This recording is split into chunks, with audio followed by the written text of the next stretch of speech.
Hello everyone, my name is Nikhil and welcome to the channel. आज का video बहुत ही बेहतरीन वीडियो है। आज का video UPSC CAPF assistant commandant के रिक्रूटमेंट के नोटिफिकेशन के ऊपर है। एग्जैक्टली जिस डेट को कहा था यूपीएससी ने, उसी डेट को नोटिफिकेशन निकला भी। हर साल लास्ट ईयर भी इसी डेट को निकला था, इस बार भी इसी डेट को निकला है और ये बहुत ही बेहतरीन फॉर्म है। 1 लाख की सैलरी वाला ये क्लास 1 ऑफिसर की आपकी रिक्रूटमेंट है।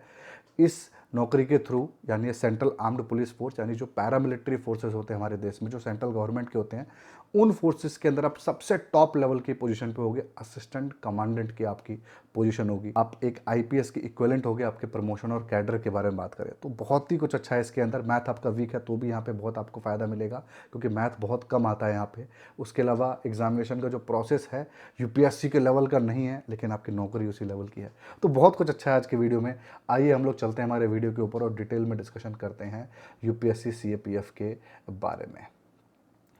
तो सीएपीएफ असिस्टेंट कमांडेंट आपकी पोस्ट है, और सीएपीएफ जो आपका है वो हमारा जो एजेंसी है वो है, यानी पैरामिलिट्री फोर्सेस। इन सारे पॉइंट्स के ऊपर डिस्कशन हम लोग करने वाले हैं आज के वीडियो में। एक ये किताब है जो कि रैंक 1 जो आपके आए थे यूपीएससी सीपीएफ असिस्टेंट कमांडेंट के पेपर में, उन्होंने एक किताब लिखी है। हिमांशु वत्स 2021 के टॉपर हैं और इन्होंने अपनी स्ट्रैटेजी यहाँ पे बताई है। क्या टॉपिक वाइज उन्होंने कवर किया था, क्या नहीं किया था, आप देख सकते हो। बहुत कुछ इसके बारे में बताया गया है, तो इसके लिंक डिस्क्रिप्शन में आपको मिल जाएगा। आप चाहो तो ये किताब परचेस कर सकते हो। अगर आप मेंटरशिप ढूंढ रहे हो, स्ट्रैटेजी ढूंढ रहे हो, तो ये किताब बहुत अच्छी किताब है। डेट्स के बारे में बात कर लेते हैं। तो देखिए 24 अप्रैल को इसका नोटिफिकेशन आउट हो चुका है और 14 मई इस फॉर्म को भरने का लास्ट डेट है। आप अभी चाहो तो इस फॉर्म को अप्लाई कर सकते हो। इसका एडमिट कार्ड जुलाई में होगा और 4 अगस्त को एग्जैक्टली इसी डेट को आपका इसका एग्जामिनेशन भी हो जाएगा। आपसे फॉर्म भरते वक्त कोई गलती हो जाती है तो 15 मई को ये फॉर्म दोबारा खुलेगा। आप अपनी चीज़ें एडिट कर सकते हो। 21 मई इस फॉर्म को जो मतलब मॉडिफिकेशन करने का लास्ट डेट होगा। 7 दिन मतलब आपको यहाँ पे मिलने वाला है। फीस की बात करें तो जनरल ओबीसी के लिए आपका और ईडब्ल्यूएस के लिए 200 रुपये फीस है। एससी एसटी के लिए कोई फीस नहीं है, और आप फीमेल हो किसी भी कैटेगरी के तो भी आपको कोई फीस देने की ज़रूरत नहीं है। तो जनरल ओबीसी ईडब्ल्यूएस वाले मेल कैंडिडेट्स को ही 200 रुपये यहाँ पर देना है। वैकेंसी की बात करें तो लास्ट ईयर से देखा जाए तो बहुत वैकेंसी की आपकी इंप्रूवमेंट यहाँ पे हम देख सकते हैं। ऑलमोस्ट आप कह सकते हैं 50-60% ज़्यादा आपकी वैकेंसी आई है। और पहले चले जाए 2021-22 की तो उनसे तो ऑलमोस्ट डबल से भी ज़्यादा आपकी आई हुई है। 250-260 आपकी रहती है, इस बार 500 प्लस है। तो डेफिनेटली आपको इस बार फ़ायदा मिलेगा। जो बच्चे छट जाते थे छोटी छोटी मिस्टेक से, छोटे 1-2 नंबर से, पेपर 2 में स्पेशली, उनको यहाँ पे फ़ायदा मिलेगा। तो जो बच्चे पहले अटैम्प्ट किए हुए हैं ना, वो ज़रूर ध्यान रखें यहाँ पर कि आपको इस एग्ज़ामिनेशन को इस बार बहुत ही मेहनत से करना है, क्योंकि आपकी सीट्स ऑलमोस्ट डबल आई हुई है, बहुत अच्छी है। अब जो पैरामिलिट्री फोर्सेस होते हैं ना, बहुत सारे अलग अलग तरीके के फोर्सेस होते हैं। तो ये सारी आपके सामने, जैसे बॉर्डर सिक्योरिटी फोर्स, यानी जो आपके बॉर्डर की सुरक्षा वो बीएसएफ करती है। जब फौज तब आती है जब युद्ध होता है, तब आर्मी वहाँ पे आती है, वरना बीएसएफ करती है। 186 पोस्ट आपके बीएसएफ की है। Central reserve police force CRPF होता है, सेंट्रल की रिजर्व फोर्सेस होती है, वो कहीं पे भी इनको डिप्लॉय करता है। तभी भी आप देख रहे हो कि कहीं दंगा हो गया, कुछ भी हो गया, सीआरपीएफ वहाँ पे डिप्लॉय कर दी जाती है। ठीक है, तो ये आपके 120 पोस्ट है। ये भी उतनी मेहनत वाली पोस्ट नहीं है, ठीक है। बीएसएफ बहुत टफेस्ट जॉब है, इसमें थोड़ा सा मेहनत ज़्यादा है। जो आपका आपने देखा होगा बॉर्डर मूवी में जो सुनील शेट्टी था ना, वो असिस्टेंट कमांडेंट ही था बीएसएफ के अंदर। आपका आ गया नेक्स्ट सीएसएफ। सबसे अच्छी नौकरी इसके अंदर सीएसएफ की होती है, जो कि आपके एयरपोर्ट पे होते हैं, जो कि आपकी ताजमहल की सिक्योरिटी पे होते हैं। तो जो भी आपके पीएसयूज होते हैं उनकी सिक्योरिटी पे होते हैं। तो ये 100 पोस्ट है आपकी, ये सबसे अच्छी पोस्ट मतलब मैं कहूँगा।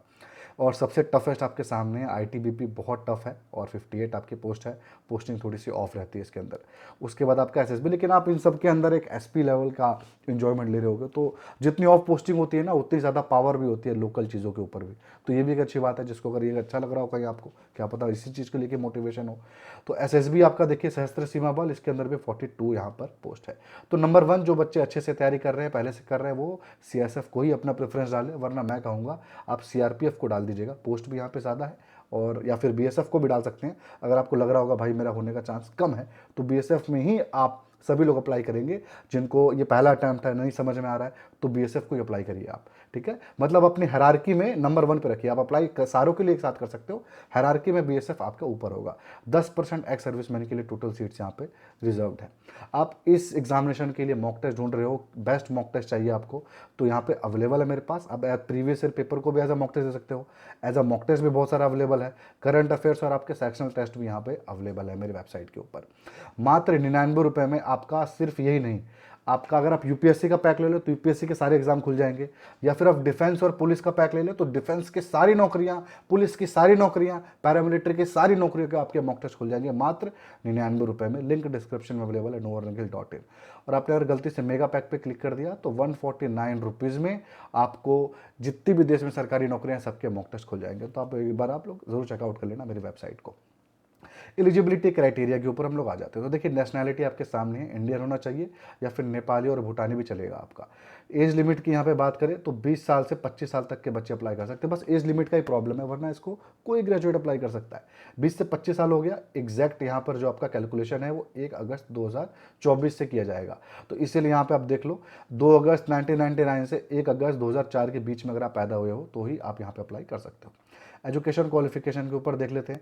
तो एजुकेशन क्वालिफिकेशन के अंदर कोई भी ग्रेजुएट इस फॉर्म को अप्लाई कर सकता है। फाइनल ईयर के बच्चे भी इस फॉर्म को अप्लाई कर सकते हैं, बस इस साल आपका रिजल्ट आ जाए तो आप अप्लाई कर देना। और अगर आपके पास एनसीसी का सर्टिफिकेट है, बी और सी सर्टिफिकेट हो या इससे ऊपर कुछ भी हो, तो आपको प्रेफरेंस दिया जाएगा इंटरव्यू के अंदर, ठीक है। और एक चीज़ आपको बता दूं, एज लिमिट तो मैंने आपको बता दिया 20 से 25 साल। एज का रिलैक्सेशन भी यहाँ पे मिलता है 3 साल 5 साल जो जैसे मिलता है, लेकिन एक बात ध्यान रहे कि यहाँ पर आपका जो 5 साल से ज़्यादा एज लिमिट आपको नहीं मिलेगा। मतलब ऐसा होता है ना कि आपका ओबीसी भी लग गया है, एक्स सर्विसमैन भी लग गया है, कई सारी चीज़ें लग गई है और आपको बहुत ज़्यादा एज का रिलैक्सेशन मिल गया है, ऐसा नहीं है। मैक्सिमम यहाँ पे लिमिट तय की गई है 5 ही साल, ठीक है। और ग्रेजुएशन आपकी किसी भी स्ट्रीम में हो कोई फर्क नहीं पड़ता, आप अप्लाई कर सकते हो। आपने बीटेक, बीए, बीकॉम, बीएससी कुछ भी किया है, 33% थे, 93% थे, अप्लाई आप कर सकते हो। करेस्पॉन्डेंस से हो या फिर कैसा भी आपका ग्रेजुएशन हो, अप्लाई आप कर सकते हो। फेल होकर के पास हुए हो तब भी अप्लाई कर सकते हो, कोई एक्स्ट्रा रिक्वायरमेंट नहीं है, कुछ भी अपने दिमाग में भ्रम मत रखिएगा। एजुकेशन क्वालिफिकेशन के अंदर अगेन यहाँ पे कुछ डाउट है, कोई ग्रेजुएट अप्लाई कर सकता है, फाइनल ईयर के बच्चे भी अप्लाई कर सकते हैं, सारे पोस्ट के लिए बच्चे अप्लाई कर सकते हैं एक साथ, मेल और फीमेल दोनों अप्लाई कर सकते हैं यहाँ पे, ठीक है, सारे पोस्ट के लिए। अब हम लोग आ जाते हैं यहाँ पे फिजिकल क्राइटेरिया देख लेते हैं। फिजिकल क्राइटेरिया सबसे पहले हाइट का है, 165 सेंटीमीटर मेल का, 157 सेंटीमीटर आपका फीमेल का चाहिए। अब बच्चे सेम चीज़ कमेंट में पूछते हैं, मैं क्या आंसर दूँ? जो चीज़ को मैं वीडियो में एक्सप्लेन कर चुका हूँ उसका मैं रिप्लाई कमेंट में नहीं करता हूँ। तो जो आप वीडियो देखो अच्छे से तभी तो आपको समझ में आएगा कि क्या आपके डाउट आप रहते हैं कमेंट कर रहे हो, जबकि उन सब चीज़ों को मैंने यहाँ पे एक्सप्लेन किया है वीडियो में। यही डाउट फिजिकल का पूछ रहे होंगे बच्चे, अभी मैं सब एक्सप्लेन करूँगा आपको। चेस्ट देखिए 81 सेंटीमीटर चाहिए, फीमेल के लिए कोई चेस्ट की रिक्वायरमेंट नहीं है। ये आपका चेस्ट मिनिमम है 81 सेंटीमीटर और 5 सेंटीमीटर फूलना चाहिए, मतलब फूल करके यानी 86 सेंटीमीटर हो जाए। वेट आपका 50 चाहिए केजी मेल के लिए मिनिमम, और आपका 46 चाहिए आपका फीमेल के लिए मिनिमम चाहिए। इसका मतलब नहीं 140 किलो का आदमी ले लेंगे, अगर आपका हाइट कम है तो आपका बीएमआई मेंटेन होना चाहिए, वो भी आपको बताऊंगा अभी कैसे क्या होगा। अब मेडिकल स्टैंडर्ड देख लेते हैं, आई साइट, जिसके बारे में बच्चे बहुत डाउट पूछते हैं। देखिए आपका आंख अगर चश्मा लगाने के बाद भी करेक्ट नहीं होता है, ठीक नहीं होता है, आपको दिखता नहीं है तब भी, तब आप नहीं अप्लाई कर सकते हो। बहुत सिंपल बात है, आपका आंख चश्मा लगाने के बाद करेक्ट होना चाहिए, उसके अलावा आपके पावर 4 से ऊपर नहीं होने चाहिए, ठीक है। बाकी आपका करेक्ट हो जाने के बाद अगर आपका एक आंख भी करेक्ट हो जाता है, 6/6 6/9 हो जा रहा है, देख रहे हो आप, तो आप अप्लाई कर सकते हो। बाकी जो आंख गलत है करेक्ट होने के बाद भी 6/12 6/6 आपका रह रहा है, 6/9 तक भी रह रहा है, तो आप अप्लाई कर सकते हो। ये आपकी लिमिट है मैक्सिमम, ठीक है। आंख का भी मैंने बता दिया। इसके अलावा यहाँ पे एक्स्ट्रा रिक्वायरमेंट है, जो अगर आपने सर्जरी कराया हुआ है लासिक वाली, तो ये यहाँ पर चीज़ें लिखी हैं। आपने अगर कराया तो आपको समझ में आ ही जाएगा, नहीं कराया तो इसको मैं क्या बता के क्या ही करूँगा, ओब्वियसली आपको समझ में आ जाएगा। और ये आपका सारा दिया हुआ है 6 महीने, मतलब आपका कम से कम 6 महीना हो गया होना चाहिए आपका ऑपरेशन का, ये भी एक बात है। अब यहाँ पे हाइट के हिसाब से, एज के हिसाब से सारा आपका यहाँ पे मेंशन है। हाइट कितना है तो कितना वेट ये लोग रिक्वायरमेंट कर रहे हैं। 180 सेंटीमीटर जैसे मेरी हाइट है, तो यहाँ पर आप देख सकते हो मेरे वेट की कैटेगरी है, तो मेरे को यहाँ पे लोग रिजेक्ट कर देंगे। मेरा वेट 95 kg है, तो मैं अपना एज के हिसाब से देखूँ यहाँ पे तो 180 kg, तो मेरा वेट मैक्सिमम 77.5 होना चाहिए, लेकिन मैं 94 kg का हूँ, तो मुझे रिजेक्ट कर देंगे। तो ऐसा ही आपको अपना देखना है मैच करके, ठीक है। फीमेल का वैसे यहाँ पर लिखा गया है, आपको अपना हाइट देखना है। 160 सेंटीमीटर मान लो आपकी हाइट है, और आपकी एज आ रही है 23 से 27 के बीच में, तो आपको यहाँ पर देखना है 43.52 और 52.5 43 से आपकी इस ब्रैकेट में आपका फिट होना चाहिए, इससे ज़्यादा ना कम। तो ये यहाँ पे अच्छे चीज़ें से बताया गया। कम तो फिर भी चलेगा, कम की लिमिट बताया गया था ना 40, ज़्यादा नहीं चलता है, इस ब्रैकेट में होना चाहिए, ठीक है। प्लीज़ आप इस चैनल को सब्सक्राइब करो यार, वीडियो को भी लाइक करो। इतने दिन से वीडियो बना रहा हूँ, आप लोग को फ़ायदा मिल रहा होगा, तो प्लीज़ वीडियो को लाइक भी जरूर करेगा, एक अच्छा सा कमेंट भी ज़रूर छोड़ दीजिएगा मेरे लिए। आइए सैलरी और प्रमोशन के बारे में बात करते हैं, बच्चे इसमें बहुत इंटरेस्टेड होते हैं। तो ये है वो रैंक जो आप पकड़ोगे, सबसे पहला रैंक आपको मिलेगा असिस्टेंट कमांडेंट। सबसे अच्छी बात बताऊँ, जब आप ट्रेनिंग कर रहे होगे ना, आपकी नौकरी लग गई, ट्रेनिंग कर रहे होगे, ट्रेनिंग में ये स्टाइपन मिलता है 56,100 रुपये, जो कि आप एसएससी की कोई नौकरी पकड़ लो ना, उतनी सैलरी मिलती है, यहाँ पर आपको उतना स्टाइपन मिलेगा। तो आप असिस्टेंट कमांडेंट बनते हो, उसके बाद आपका प्रमोशन होता है, डेप्यूटी कमांडेंट बनते हो, उसके बाद आप कमांडेंट बनोगे। कितनी भी आपकी उम्र हो, कमांडेंट तो बन के आप रिटायर करोगे ही करोगे, कुछ भी हो जाए। मतलब मैं आपके बुरी स्थिति में भी बता रहा हूँ, आपका बहुत आपने एलिजिबिलिटी क्राइटेरिया लगा लोगों करके अपना एज बढ़ा करके किया हुआ है, तब भी कमांडेंट का मैं आपको बता रहा हूँ। कमांडेंट क्या होता है, बहुत अच्छी पोस्ट होती है। जैसे आपका एक ताजमहल की सुरक्षा का जो हेड है वो कमांडेंट होगा, एक आपके छोटे मोटे एयरपोर्ट का हेड कमांडेंट होता है। आपके जैसे दिल्ली जैसे नहीं, लेकिन एक अच्छे खासे पूरे एयरपोर्ट का आप हेड हो जाओगे। आप मेट्रो स्टेशन में तो एक पूरे एक डिवीजन का हेड हो जाओगे। कमांडेंट जो होता है बहुत पावरफुल और बहुत बेहतरीन आपकी ये पोजीशन होती है कमांडेंट की, इसको आप हल्के में मत लीजिएगा। मैं आपको एग्जांपल दे करके थोड़ा सा बताता हूँ। तो एक असिस्टेंट कमांडेंट के ही अंडर में 30-35 सब इंस्पेक्टर दरोगा रहते हैं, आप ऐसा लेके चलिए, या फिर डेप्यूटी कमांडेंट का आप लेके चलिए, क्योंकि असिस्टेंट कमांडेंट को थोड़ा हो सकता है नॉर्मल काम भी कर दीजिए, पर डेप्यूटी कमांडेंट सीनियर हो जाता है, उसके अंडर में 30 से 35 या 40 तक दरोगा होने बहुत नॉर्मल है, बहुत नॉर्मल बात है। तो आप समझ सकते हो क्या है। सैलरी के बारे में बताया था मैं आपको, क्या 1 लाख रुपए सैलरी इसके अंदर मिलेगी, बिल्कुल मिलेगी। 56,100 बेसिक हो गया, डीए मिलाइए यही 75,000 रुपये हो जाता है, एचआरए मिलाइए 1 लाख रुपये ऐसे ही हो गया। अभी तो मैंने बाकी चीज़ें जोड़ी नहीं है।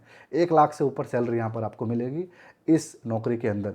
गलती से आप आईटीबीपी में चले गए, वहाँ पे और 15-20 हज़ार रुपये आपको मिल जाएगा। आपकी पोस्टिंग बीएसएफ में हो गई, दूर कहीं हो गई, वहाँ पे और आपको 15-20 हज़ार रुपये मिलेगा। तो बहुत सारी इसके अंदर सैलरी मिलती है। कैंटीन की फैसिलिटीज़ इनकी एक अंदर इंटरनल अपनी होती है, बहुत कुछ मिलता है। एक चीज़ जो नहीं मिलता है वो है पेंशन की, यहाँ पे आपको नहीं मिलता है, सरकारी पेंशन नहीं मिलेगा आपको, एनपीएस की स्कीम में इन्वेस्ट करना पड़ेगा तभी मिलेगा। सैलरी प्रमोशन को हमने अच्छे से देख लिया। एग्जामिनेशन पैटर्न को देखिए, यहाँ पर आपके टोटल 3 राउंड है। रिटर्न एग्जामिनेशन है, फिजिकल टेस्ट है और इंटरव्यू है।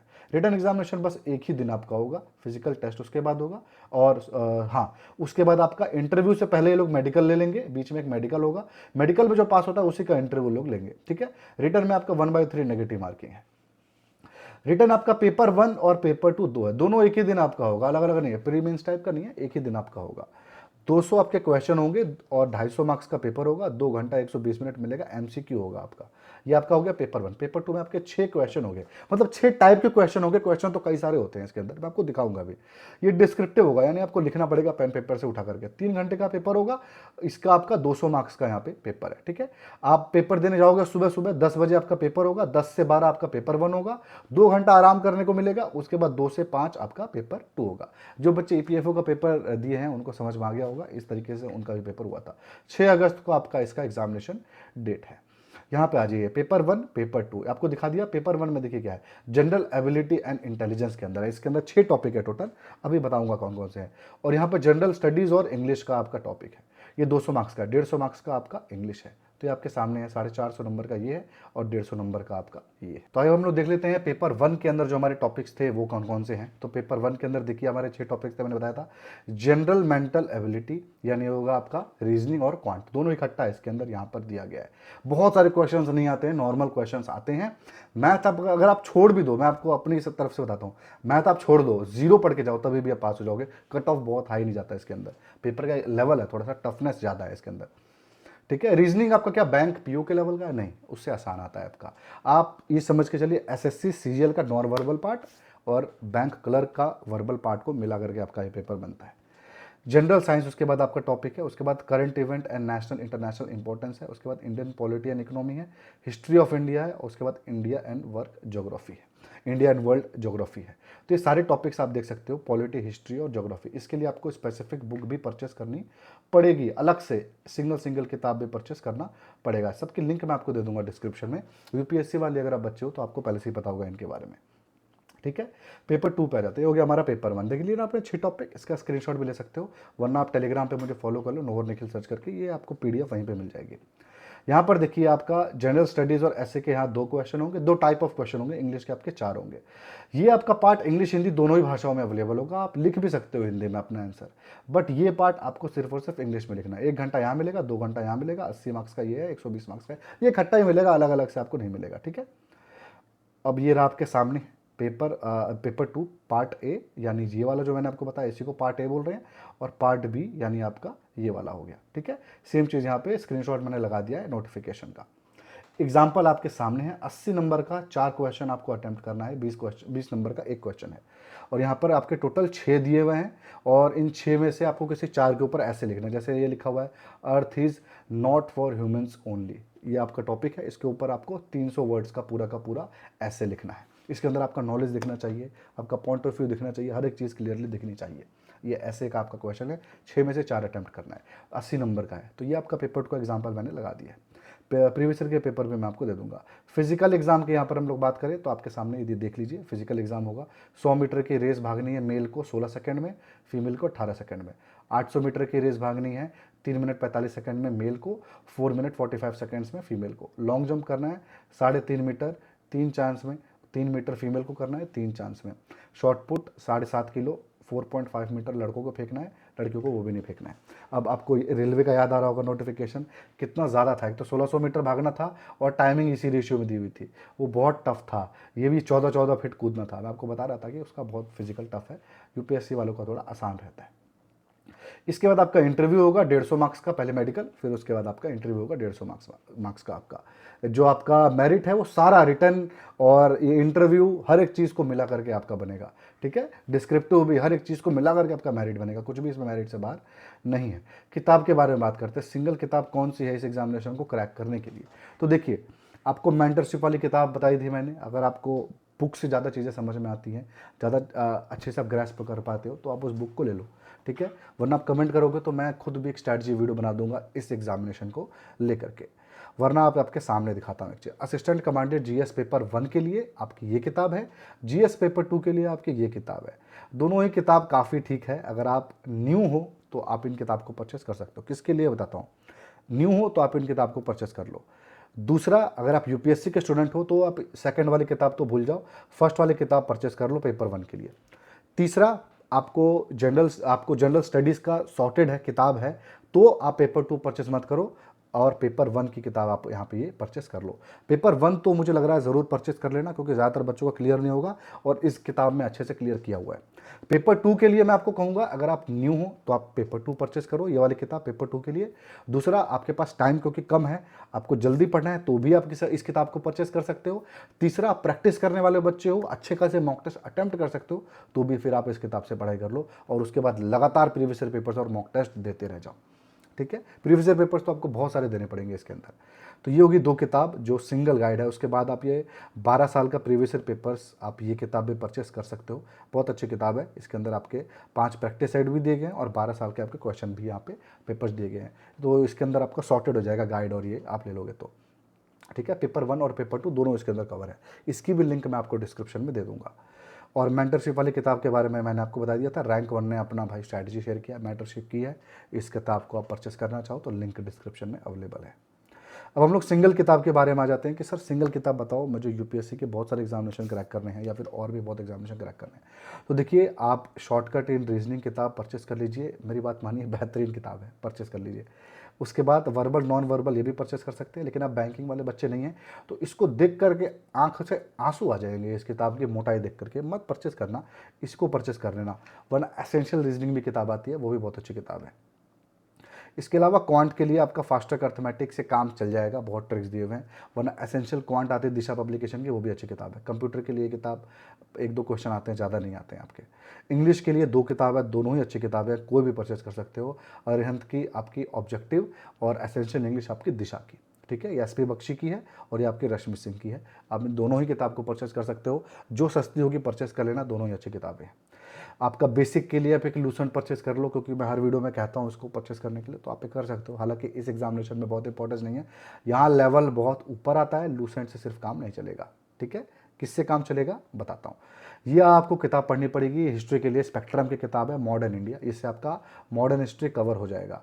इसके अलावा मैं पीडीएफ आपको दे दूंगा हिस्ट्री की, और जो आपको पढ़ाई करनी है मॉडर्न आपकी हिस्ट्री को छोड़ करके मैं अपनी टेलीग्राम ग्रुप में नोर निखिल वाले पे दे दूंगा। ये चाहिए होगा तो मुझे कमेंट करके बताइएगा कि हाँ सर हमको पीडीएफ चाहिए, कौन से टॉपिक का चाहिए, मैं उसका पीडीएफ प्रोवाइड कर दूंगा आपको अपने टेलीग्राम ग्रुप पे।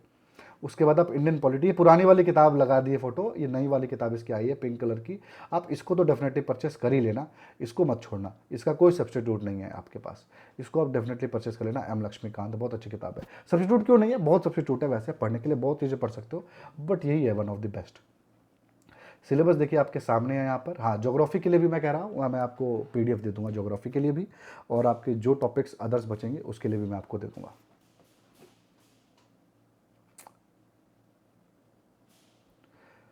तो ये आपने देख लिया जनरल स्टडीज़ के आपके सारे टॉपिक्स थे। उसके बाद आपके ये ऐसे और कॉम्प्रिहेंशन के टॉपिक्स हैं सिलेबस के, और आपके इंडियन पॉलिटी के कैसे कैसे टॉपिक्स हैं, ये सारे अच्छे से मेंशन है, इससे आप पीडीएफ को डाउनलोड कर सकते हो। ये भी आप देख सकते हो इंडियन हिस्ट्री का यहाँ पर क्या क्या है चीज़ें आएंगी, जो आपका इंडियन और वर्ल्ड ज्योग्राफी में क्या क्या टॉपिक्स हैं, सारे 22 टॉपिक्स यहाँ पे लिखे हुए हैं। सारे टॉपिक्स यहाँ पे अच्छे से मेंशन है, आपको क्या पढ़ना है क्या नहीं पढ़ना है आप इजीली यहाँ पे समझ सकते हो। ये आपके पेपर 2 के अंदर कौन कौन से टॉपिक से ऐसे आता है वो भी यहाँ पे अच्छे से आपको मैंने मेंशन किया हुआ है। आपका हिस्ट्री से भी आ सकता है, फ्रीडम स्ट्रगल, ज्योग्राफी, पॉलिटी, किसी भी टॉपिक से आ सकता है। तो ऊपर पेपर 1 को अच्छे से पढ़ना ज़रूरी है। ऐसे भी आपका हो गया। कट ऑफ पे हम लोग आ जाते हैं, ठीक है। कट ऑफ देखिए 2022 का हमारा कट ऑफ है। कट ऑफ इसका कम जाता है, 50% से भी कम कट ऑफ जाता है। आप यहाँ पर देख लो, पेपर 1 का कट ऑफ है आउट ऑफ 250, जनरल का आप लोग देख लो तो 135 है 250 में से। तो आपका कट ऑफ बहुत ही 55% के आसपास कह रहे होंगे, ठीक है। और आपका कट ऑफ इस बार कम जाएगा क्योंकि सीट्स बहुत इस बार ज़्यादा है, मैं कहूँगा पिछले बार के कंपैरिजन में। सुनने में लग रहा होगा 500 कम है, लेकिन काफ़ी ज़्यादा है, ठीक है। और आपका दोनों पेपर को मिला करके देख लो, 221 नंबर है, और यहाँ पे टोटल को देखो 345 नंबर है। तो आप देख सकते हो इंटरव्यू में थोड़ा सा बच्चे स्कोर कर रहे हैं मार्क्स, लेकिन बाकी पेपर 1 पेपर 2 के अंदर उतना ज़्यादा भी नहीं, ठीक है। ये आपका 2022 का हो गया। 2020 का आप लोग देख लो 117 ही कट ऑफ था यहाँ पर जनरल का, ठीक है। और आप देख लो 117 ही कट ऑफ था 2019 में भी। तो ऐसा आप देख सकते हो, बहुत ज़्यादा इसके अंदर कट ऑफ नहीं है, आप कुछ टॉपिक चाहो तो छोड़ भी सकते हो। तो ये वीडियो हमारा एंड पे अपने आ गया है, और आई थिंक सारी चीज़ों के बारे में हमने बात कर लिया। कुछ डाउट मेरे हिसाब से नहीं बचना चाहिए, फिर भी कुछ बचता है तो मुझे कमेंट करके ज़रूर बताइएगा। तो बस ये था आज के वीडियो में। Thanks for watching.